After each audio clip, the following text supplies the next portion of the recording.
Buenas tardes, soy el doctor Luis Aguinaga, presidente de la Federación Argentina de Cardiología, y es para mí un placer haber venido aquí hasta la casa de verano del doctor Josep Brugada para hacerle una entrevista en el marco de nuestro programa de FACT para el mundo, que como ustedes saben transmitimos a muchos países en Latinoamérica. Este año es muy especial porque se cumplen 30 años de la famosa publicación en el Journal de American College del síndrome de Brugada. Nosotros siempre decimos que han pasado 30 años y seguimos aprendiendo, ¿no? Porque van apareciendo novedades, informaciones nuevas y formas distintas de enfocar la muerte súbita, y en ese caso lo que ahora hoy en día se llama las canalopatías, ¿no? Las enfermedades de los canales iónicos cardíacos. ¿Qué hemos aprendido o qué ha pasado? Muchísimas cosas. Desde el punto de vista clínico aprendimos que aquello no era una curiosidad, sino que era una realidad de una enfermedad, que es una enfermedad maligna o potencialmente maligna, porque puede provocar la muerte súbita de los individuos. Hemos aprendido que no todos los pacientes con ese tipo de electrocardiograma afortunadamente van a tener una muerte súbita, sino que hoy en día la mayoría de los que estamos identificando son pacientes asintomáticos. Hemos aprendido que es una enfermedad genética, que ya lo sospechábamos desde el inicio, que hay unas mutaciones en el canal de sodio que son las responsables de esa enfermedad. Hemos aprendido que podemos manejar a los pacientes con el síndrome lógicamente aquellos que tienen riesgo con un desfibrilador, pero también en situaciones de lo que llamamos tormentas arrítmicas, que es una forma peculiar o digamos bastante identificativa del síndrome de presentarse con muchos episodios arrítmicos concentrados en muy poco espacio de tiempo y luego grandes espacios de tiempo sin ninguna arritmia. Identificar a los pacientes con riesgo que son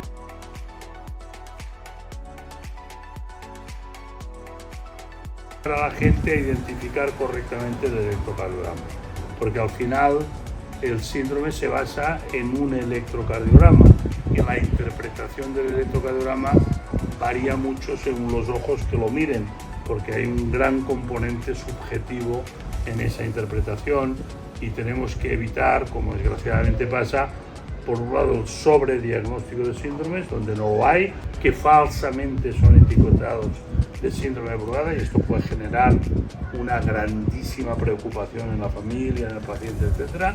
Y por otro lado, la no identificación de los pacientes que tienen un diagnóstico y que no son identificados.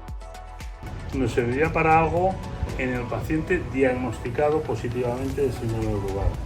No nos sirve en el paciente con un posible síndrome de Brugada, porque el test genético no tenemos que utilizarlo como test diagnóstico para ese paciente. Lo tenemos que utilizar para confirmar que ese paciente que tiene todas las características de síndrome de Brugada tiene una mutación en el canal de sodio, y esa información no nos sirve para ese paciente, nos sirve para su familia, porque sabemos que si hemos identificado la mutación en ese individuo, podemos fácilmente reconocer entre sus familiares de primer grado quiénes han recibido y quiénes no esa mutación. Pero la genética hoy en día en el síndrome de Brugada no debería utilizarse como test diagnóstico, porque eso nos puede generar mucho conflicto de que un individuo que no tiene los parámetros clínicos de síndrome de Brugada y que tiene una mutación en el canal del sodio, no sabemos el significado de esa mutación. No podemos decir que tiene un síndrome de Brugada si no tiene las características clínicas. El síndrome de Brugada no lo diagnosticamos por la genética, lo diagnosticamos con el electrocardiograma.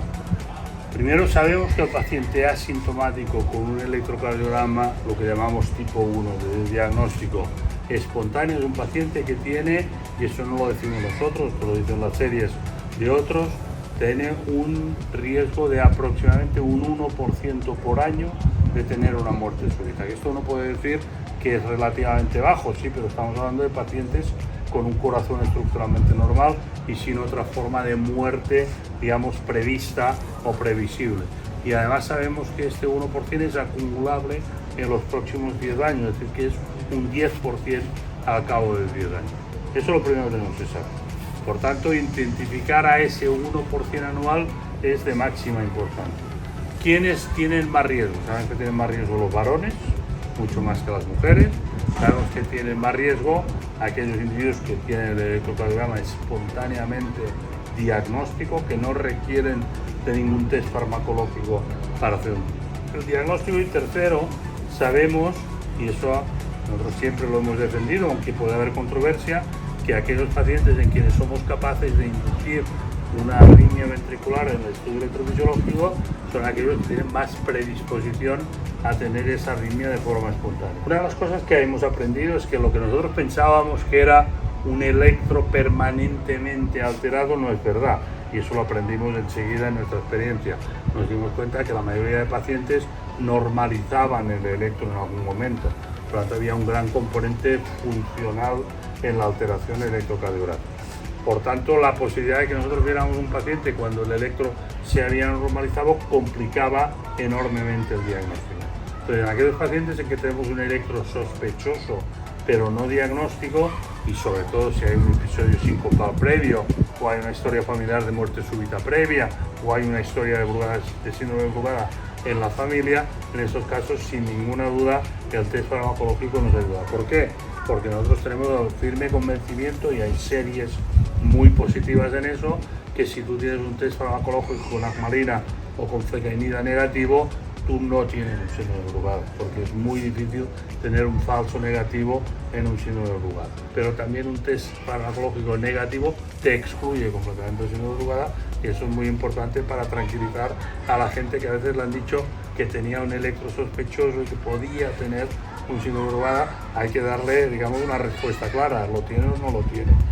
Nosotros hemos indicado un cardiodesfibrilador en un único caso de paciente asintomático, que es el paciente asintomático con un electro tipo 1 positivo espontáneo e inducible en el estudio electrofisiológico. Esta es nuestra única indicación de cardiodesfibrilador en paciente asintomático. Pero quiero matizar algo. Hay algún caso de paciente con un electrocardiograma tipo 1 espontáneo, no inducible, pero con una gran carga familiar de muerte súbita. Me refiero que su padre murió a los 40 años, su hermano murió a los 35, su tío tuvo una muerte súbita, hay un diagnóstico de síndrome de Brugada en la familia, y con esa gran carga familiar de muerte súbita, a pesar de que el individuo pueda tener un estudio negativo, siempre tiene que tener un electro positivo, eso está claro. Nosotros estamos utilizando la evaluación, en la cual creemos firmemente, nosotros somos unos grandes defensores de la evaluación epicárdica en síndrome de Brugada para normalizar el electro y eliminar las arritmias, pero nosotros la estamos utilizando exclusivamente en pacientes que son pacientes de riesgo y por tanto llevan un cardiodesfibrilador implantable y que han tenido alguna arritmia espontánea. En estos pacientes nosotros les ofrecemos la posibilidad de hacer la ablación epicárdica para evitar los choques, aunque sean apropiados, para evitar estos choques en el futuro y para normalizar la situación. Eso no quiere decir, y ahí quiero hacer una puntualización, de que dentro de 5 o 10 años esto cambie. ¿Por qué? Porque si en 5 o 10 años podemos ver que todas las series de pacientes en quienes se han hecho ablación han normalizado el electro, han normalizado el test farmacológico, son no inducibles y no han tenido eventos arrítmicos, a lo mejor resulta que el tratamiento de futuro es la ablación como tratamiento preventivo y curativo, digamos, de toda la alteración electrofisiológica, y el desfibrilador no habrá que implantarlo. Pero eso son hipótesis que el tiempo nos resolverá. Nosotros no estamos limitando enormemente el deporte. Lo único que les decimos a la gente es que hay dos situaciones que habría que evitar. Una es el deporte en situación extrema de calor ambiental y deporte muy de resistencia. Me refiero a una maratón o ultramaratón en condiciones ambientales de mucho calor. ¿Por qué? Porque va a subir la temperatura corporal y eso puede acabar provocando más arritmias y más eventos. Bueno, por ahí hay que evitarlo, simplemente por el aumento de temperatura corporal. Y dos, siempre recomendamos a todos los pacientes con síndrome de Brugada que la recuperación sea muy lenta. ¿Por qué? porque una recuperación muy brusca después de un deporte intenso puede provocar una descarga colinérgica importante, puede provocar un gran episodio vagal y eso podría ser un desencadenante de arritmia. También es verdad que hay muy poquitos pacientes en quienes se ha mostrado que durante el ejercicio aparece un aumento de la elevación del segmento ST y por tanto también recomendamos a todos los pacientes con síndrome de Brugada que quieren hacer deporte más o menos importante que se sometan a una prueba de esfuerzo simplemente para verificar que no hay alteraciones electrocardiográficas preocupantes. Aproximadamente los datos que tenemos es que los pacientes portadores de un desfibrilador con síndrome de Brugada entre un 15 y un 18% presentan episodios de fibrilación auricular. De hecho es el evento número 1 de choques inapropiados en pacientes con síndrome de Brugada. Farmacológicamente probablemente el tratamiento de elección sería la quinidina porque es lo que utilizamos para los casos de tormenta arrítmica en Brugada y sería el único antiarrítmico, digamos, más o menos autorizado para eliminar esas arritmias. Es verdad que los pacientes que tienen episodios muy recurrentes uno tiene la tendencia a intentar una ablación de venas pulmonares como trigger, pero hay que decir que no siempre es efectivo, ¿vale?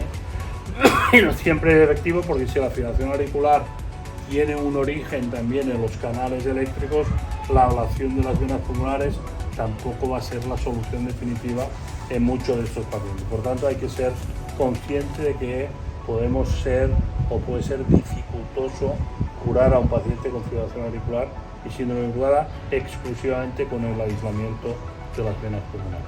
Yo creo que el mayor conocimiento genético será muy importante.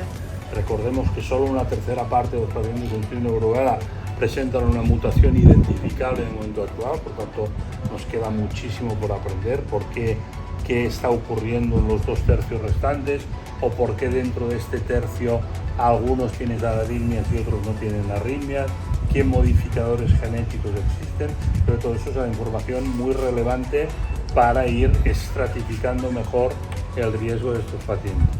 Lo que puede ocurrir es que efectivamente la terapia génica avance y podamos eliminar ese gen, digamos, causante en aquellos en quienes lo identifiquemos, que repito, de momento es solo una tercera parte del total.